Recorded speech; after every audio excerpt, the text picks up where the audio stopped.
They laughed when she released 80 ducks into the family's dying vineyard. The neighbors called it a petting zoo. Her father called it financial ruin. But as a devastating swarm of millions of snails threatened to wipe out 3 generations of legacy overnight, the entire valley realized one shocking truth. The savior of this multi-million-dollar harvest had webbed feet. On a wet Monday morning in March, the rain came down over the Willamette Valley like it had forgotten how to stop. It had been falling for 6 straight days.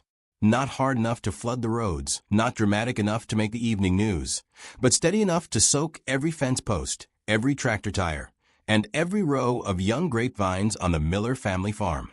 By sunrise, the soil between the vineyard rows had turned dark and soft. The grass was slick, the leaves were wet, and under the low wooden trellis lines, thousands of snails and slugs had started moving. That is the thing most people do not understand about a vineyard. They picture sunsets, wine barrels, clean rows, and maybe a tractor moving slowly down a hill. They do not picture a grape grower standing in the mud at 5:30 in the morning, holding a flashlight, staring at a fresh green shoot that has been chewed down to a stub. But that is what happened that spring. The vines were just waking up. Tiny leaves had pushed out from the buds. The new growth was soft, bright, and easy to damage. And to a snail, that kind of growth is not a crop, it is breakfast. Jack Miller stood in the gray pre-dawn light, his yellow slicker heavy with water, the beam of his flashlight cutting through the mist. He was 63 years old, and his hands were thick and calloused from 40 years of pulling wire and pruning canes on these 42 acres outside Carlton, Oregon. He could feel the cold dampness seeping through his boots and into his joints. It was a physical ache that came with every Pacific Northwest spring, a reminder of the thin margins and relentless labor of keeping a family legacy alive. Every chewed bud represented an economic loss, a fraction of the harvest stolen before it even had a chance to bloom. The land his father had cleared and planted in the late 1980s was fighting him again, not with a sudden freeze or a catastrophic hailstorm, but with the quiet, devastating appetite of an invasive swarm. He turned off the flashlight and stood in the dark, listening to the steady drip of water on the soil, feeling the immense psychological weight of a season that was already slipping out of his control. By Tuesday, the scale of the disaster was no longer a quiet secret held in the pre-dawn mud of a single farm. Across the Willamette Valley, the panic had settled in. 3 vineyards directly north of the Millers had already called in commercial spray crews, their heavy yellow rigs churning up deep, ruinous ruts in the sodden access roads. By Wednesday afternoon, 2 more operations down the hill had ordered emergency aerial pest applications, desperate to protect their premium Pinot Noir blocks before the hungry canopy was completely stripped. At the local agricultural supply store in town, the gravel parking lot stayed packed with idling trucks. The clerk behind the counter could only offer empty hands and a dry shrug to the latecomers. The store was completely wiped out of chemical slug bait, with the next emergency shipment from Portland delayed by the relentless weather. The economic stakes were dangerously absolute. For a family vineyard operating on razor-thin wholesale margins, losing 20% of the early bud break did not just mean a smaller harvest in October. It meant defaulting on equipment loans and watching a generation of equity evaporate into the mud. Jack Miller understood this arithmetic better than anyone. His entire life was built on a straightforward, unyielding framework of traditional commercial farming. It was a philosophy of direct, aggressive combat. You scouted the acreage, you identified the specific threat, you bought the chemical recommended by the corporate representative, and you applied it exactly according to the fine print on the label.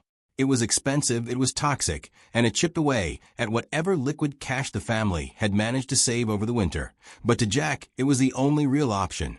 You absorbed the bruising overhead cost because that was the price of admission to the next season. You didn't sentimentalize the soil, and you didn't look for poetic alternatives when the crop was being eaten alive. You used the heavy tools available to you.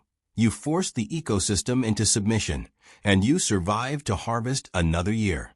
But as Jack stood on his porch looking out at the mist-shrouded rows, knowing his own chemical shed was nearly empty and the supplier couldn't help him, that traditional certainty began to feel less like a shield and more like a trap. Into this tightening vice stepped Hannah Miller. At 27, She carried the same quiet, physical resilience as her father, a stance built from a childhood spent dragging bird netting down long rows and sorting heavy lugs of fruit under the October sun. She was the third generation to walk these specific slopes outside Carleton. Her early memories tied directly to the smell of damp earth and fermentation. But after 4 years down in Corvallis, studying sustainable agriculture at Oregon State University, she had returned to the family business with a perspective that deeply unsettled her father's traditional worldview. Hannah represented a profound shift in agricultural thinking, armed with theories that challenged the very foundation of how the Millers had survived for 4 decades. Where Jack saw a vineyard as a clean, structured factory floor that required constant chemical correction, Hannah saw it as a deeply complex, living ecosystem that had been thrown dangerously out of balance. She had developed a habit that Jack found both intensely impressive and deeply frustrating. She refused to look at a pest outbreak as an isolated enemy to be destroyed. Instead, she constantly asked what structural failure had allowed the outbreak to happen in the first place. She looked at the valley's disappearing hedgerows, the monoculture clay soils that held too much moisture, and the systemic elimination of natural predators. To Jack, an outbreak was simply bad luck or bad weather, an unavoidable tax collected by nature that required a heavy hand to defeat. To Hannah, the thousands of snails currently scaling the vine trunks were not the primary disease. They were merely a symptom of a farm that had forgotten how to defend itself naturally. This intellectual divide created a quiet, simmering tension between them, a daily friction over what constituted true farming wisdom.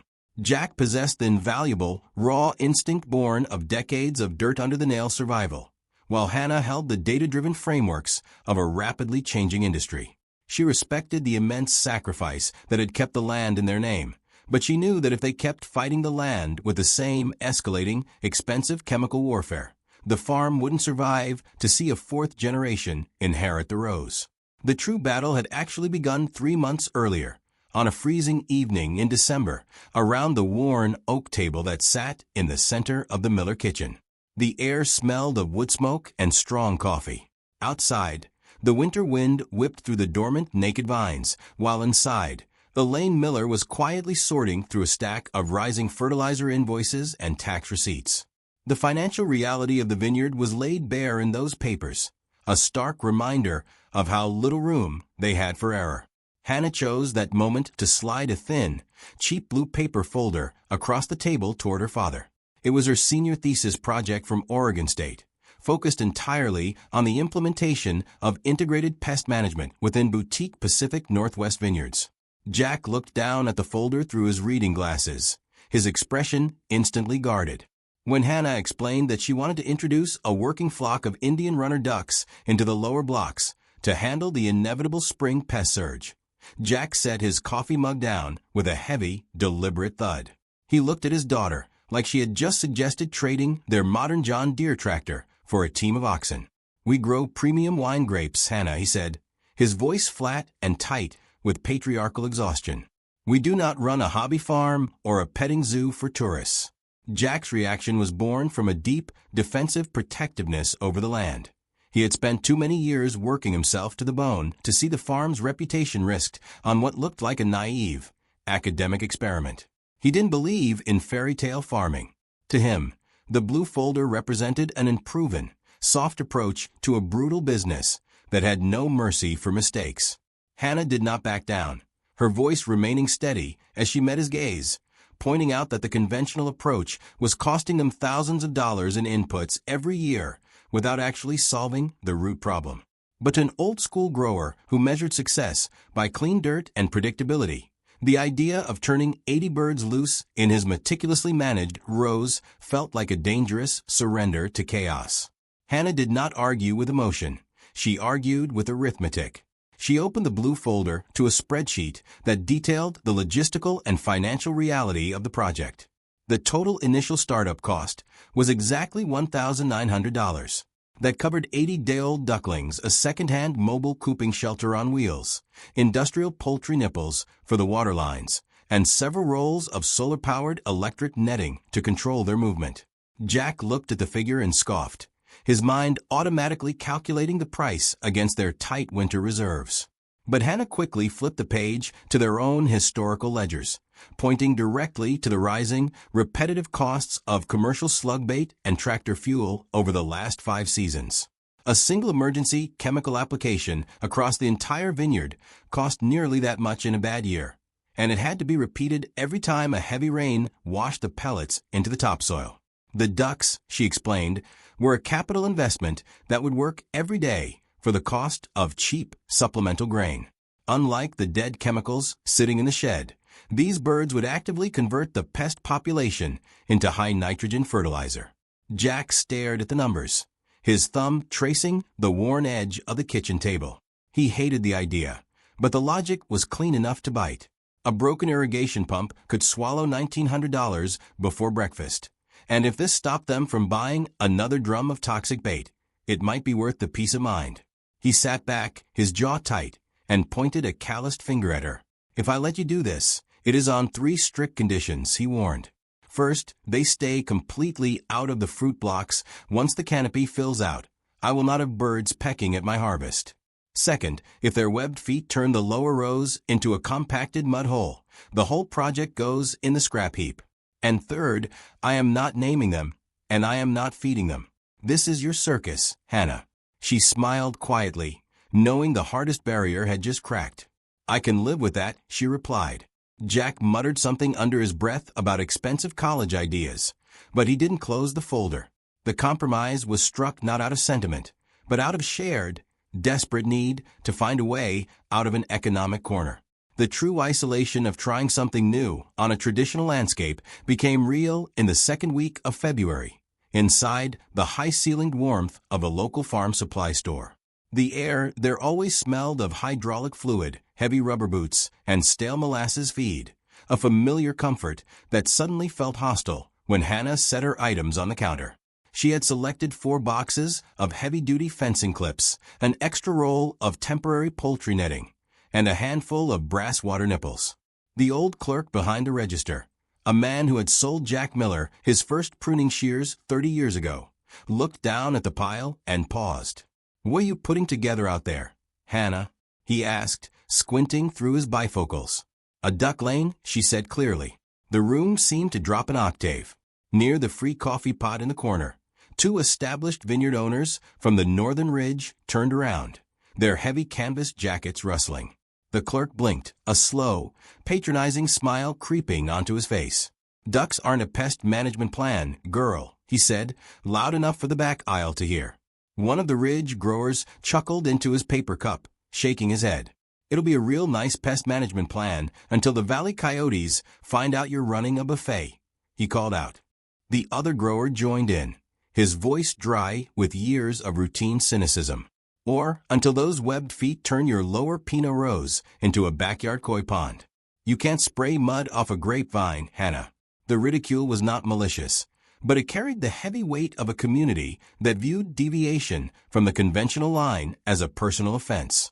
It was the loneliness that every agricultural innovator faces when they challenge the collective habits of a valley. Hannah felt the heat rise in her neck, but she didn't argue, didn't raise her voice, and didn't offer a lecture on integrated ecology. She knew from a lifetime on the farm that you cannot data your way out of a room's first laugh. In the country, words mean nothing until the harvest is weighed. She quietly handed over her debit card, waited for the receipt, and carried her boxes out into the cold rain, leaving the laughter behind her in the shop, fully prepared to let the coming season do the talking for her. The day-old ducklings arrived in late February, packed into ventilated cardboard boxes that vibrated with a frantic, high-pitched peeping. They were tiny, chaotic things, seemingly composed entirely of oversized webbed feet, wide yellow bills, and a fragile, velvet-soft down.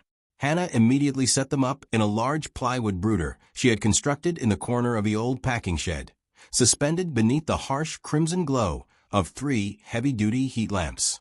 The early operational friction was intense and exhausting. Ducks possess a legendary ability to turn clean water into mud-thick soup faster than any other creature on Earth, requiring Hannah to check the temperature every few hours and scrub the fouled water trays twice a day.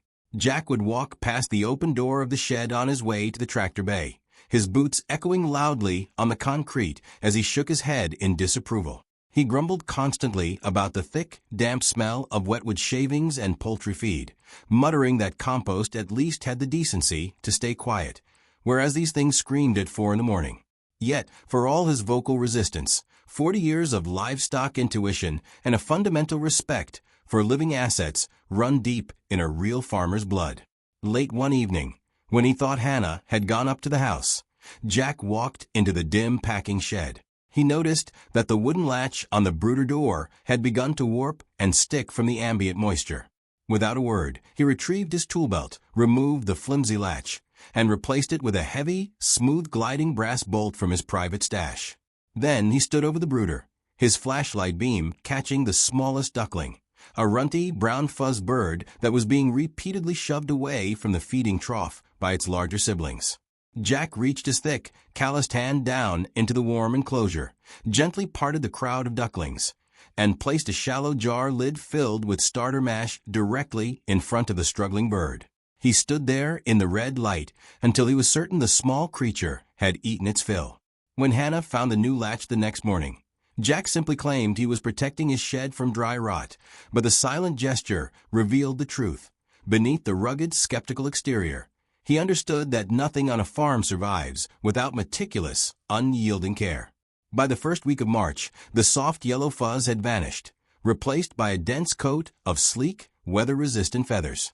The ducklings had transformed into awkward, high-energy teenagers, erect, long-necked Indian runners that possessed the erratic confidence of creatures who believed the entire valley had been constructed solely for their investigation. They were no longer fragile residents of the brooder. They were a fast-moving, high-metabolism flock that needed to be integrated into the vineyard before the snail outbreak overwhelmed the early bud break. Hannah initiated a strict behavioral training regimen in the dirt yard directly behind the main equipment shed. The core strategy relied entirely on conditional reflex, a distinct, rhythmic rattling of a 5-gallon white plastic feed bucket loaded with a handful of high-protein grower pellets. The early attempts to translate this textbook theory into actual field practice were comically chaotic.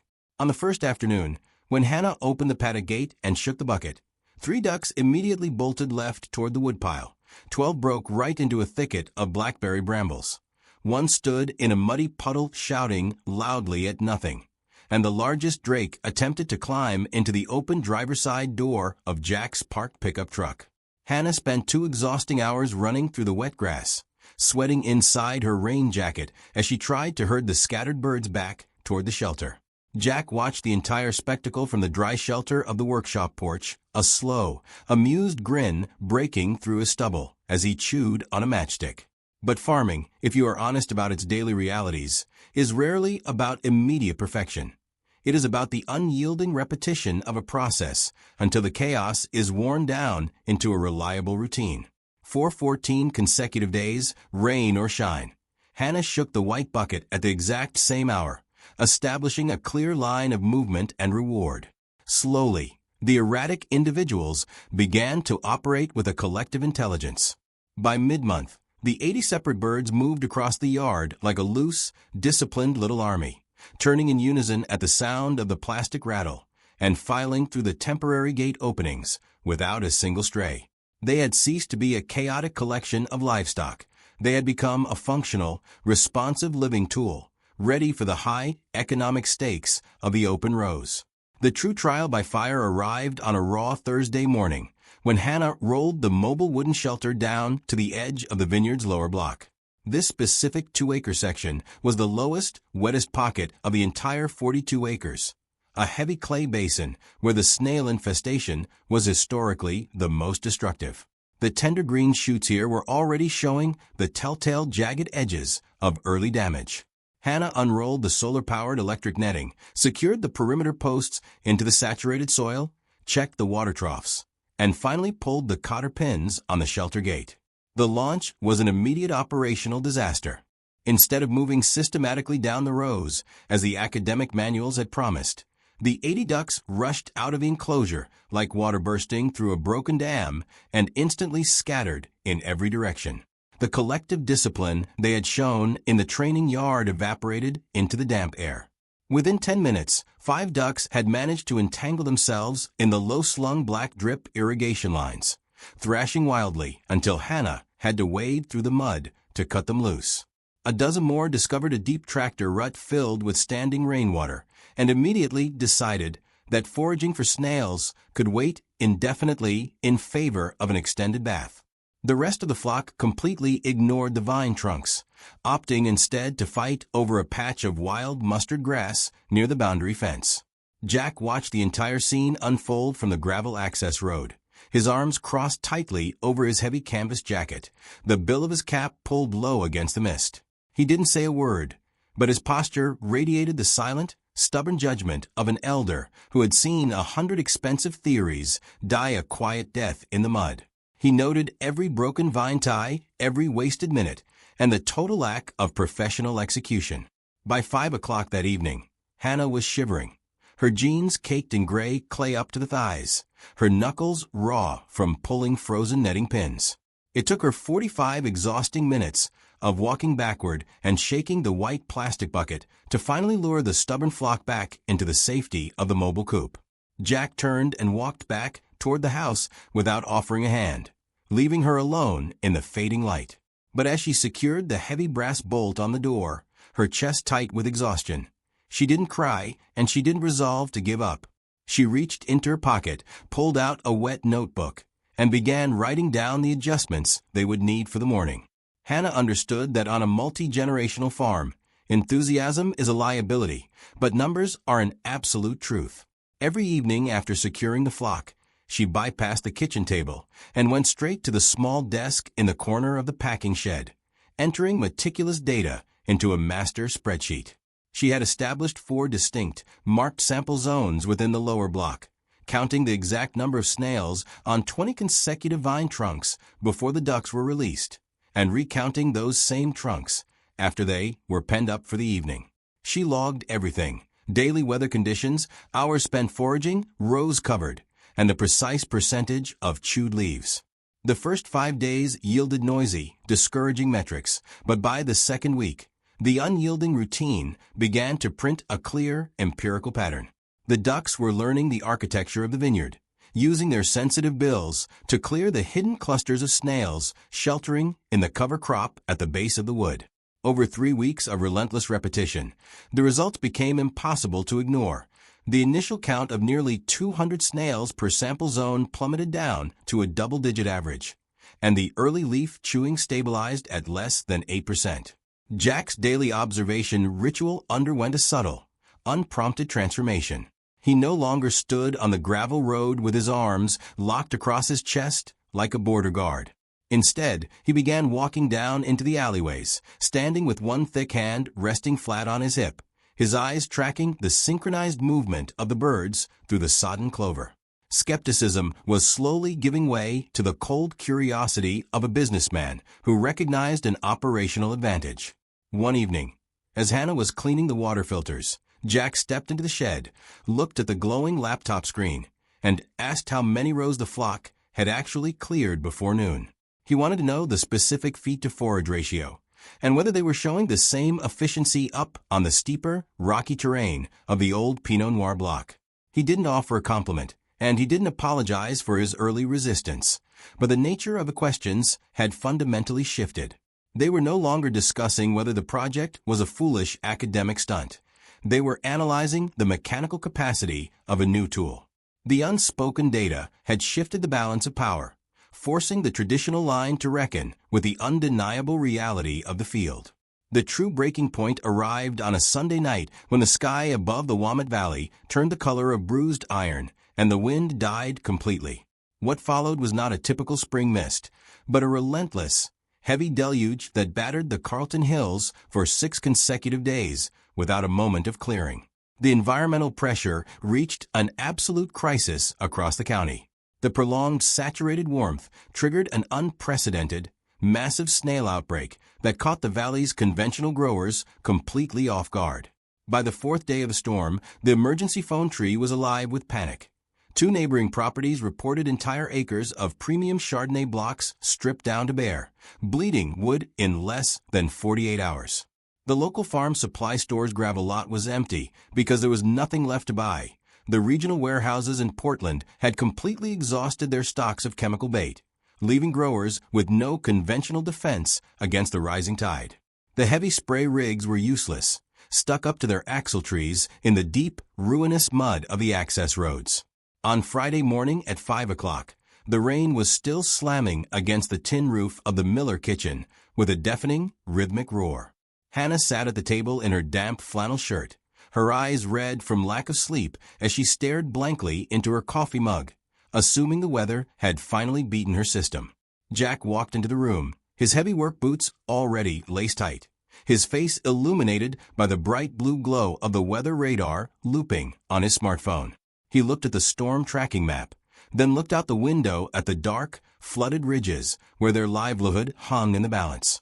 He set his mug down, turned to his daughter, and delivered the definitive turning point of the entire year. "You running them today?" he asked, his voice steady and devoid of the old sarcasm. Hannah looked up, surprised, gesturing toward the sheeting glass. "Jack, it's a total washout out there. The mud is knee-deep." Jack pulled the zipper of his yellow slicker all the way to his chin and grabbed his flashlight from the counter. "Exactly," he said, heading for the mudroom door. "They're ducks, Hannah. They don't need a dry road, and they don't wait for a shipment from town. Get your boots on." The clock on the dashboard read exactly 6:48 a.m. when the latches were thrown wide into the teeth of the storm. The gray morning light was thick as smoke, but the 80 Indian runners didn't hesitate. They swarmed out of the mobile shelter and into the saturated rows with an intense, biological ferocity. It was the absolute validation of everything Hannah had tracked on paper. While the neighboring vineyards lay silent and defenseless under the downpour, their conventional tools neutralized by the mud, this living system performed with flawless precision. The ducks moved through the flooded clay with their heads down, their powerful webbed feet propelling them through ruts that would have buried a utility tractor. Their highly sensitive bills worked the sodden clover and reached up into the low-slung wooden trellis lines, systematically unseating the clusters of snails that were climbing toward the fresh canopy. Jack didn't watch from the dry shelter of the equipment shed this time. He stepped directly out into the driving rain, his heavy boots sinking 3 inches into the sodden topsoil as he followed the line of the fence. He stood completely still for 5 minutes, watching a young brown speckled hen clear the base of a vulnerable third-year vine. Suddenly, Jack reached down, plucked a massive, invasive snail from a high trunk, and casually tossed it into the center of the row. Before the shell could even strike the mud, a drake leaped forward, caught it cleanly out of the air with a sharp click of its bill, swallowed it whole, and immediately dipped back under the leaves for more. Jack wiped the sheeting rainwater from his eyes, stared at the spot where the pest had been, and spoke 5 words into the wind with a quiet, reverent awe. "Well, I'll be damned." The ultimate, unassailable proof of the harvest arrived 2 days later, when the storm finally broke on Sunday morning. Hannah carried her wet notebook into the kitchen and laid the finalized spreadsheet between them. In the conventional untreated upper block, where they had relied on standard methods, the localized leaf chewing had skyrocketed to a devastating 26%. In the lower block, where the 80 birds had worked the mud through the worst days of the deluge, the damage was held at just 7%.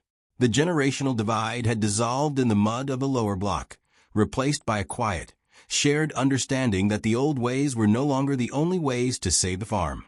The atmosphere inside the farm supply store on the following Tuesday morning was heavy with the quiet, exhausting aftermath of the storm.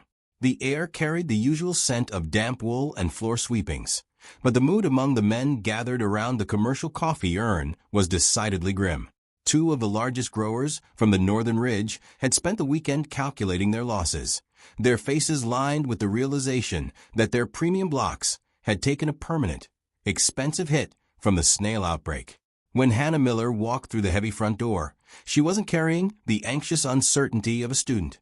She carried a blue folder packed with 3 weeks of verified, empirical data. She stepped up to the counter to pay for an order of replacement fencing clips, setting the folder down on the worn laminate surface. The old clerk behind the register looked at her, his expression missing the patronizing smirk from a month ago. He glanced down at the papers, then looked up at the ridge growers who had drifted over from the coffee pot. "I hear Jack's lower block came through the washout completely clean," the clerk said, his voice flat and curious. Hannah opened the folder, turning the pages so the raw charts and daily spreadsheets faced the room. She didn't offer a boastful speech or a lecture on ecological righteousness. She let the numbers do the talking to men who spent their lives measuring survival by the decimal point. The silence that settled over the supply room was absolute as the growers leaned in, their eyes scanning the drop in damage percentages and the stark contrast between the upper and lower blocks. The collective mockery that had filled the room weeks before evaporated, replaced by the profound, earnest respect that traditional farmers reserve for a system that actually works when the weather turns brutal. The questions that followed were no longer dismissive. They were sharp, technical, and urgent. They asked about the precise stocking density per acre, how often she had to rotate the solar netting to prevent soil compaction, and what supplemental grain she used to keep the birds motivated. For the first time, they were looking at Hannah not as Jack Miller's college-educated daughter playing with a hobby, but as a fellow producer who had successfully engineered a way out of a catastrophic seasonal corner. The invitation from the county extension office arrived in late April, typed on official letterhead that carried the institutional weight of a shifting industry. Word of the Miller Vineyards' success had traveled fast through the agricultural channels of the Willamette Valley, carried by the very growers who had stood in the supply store staring at Hannah's spreadsheets.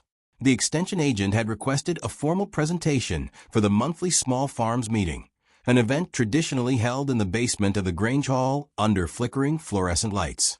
When Wednesday night arrived, 36 people crowded into the room, filling the metal folding chairs and lining the back wall, a turnout 3 times larger than the usual gathering of hobbyists. There were commercial orchardists, row crop producers, and several established vineyard managers who had spent decades relying strictly on conventional chemistry.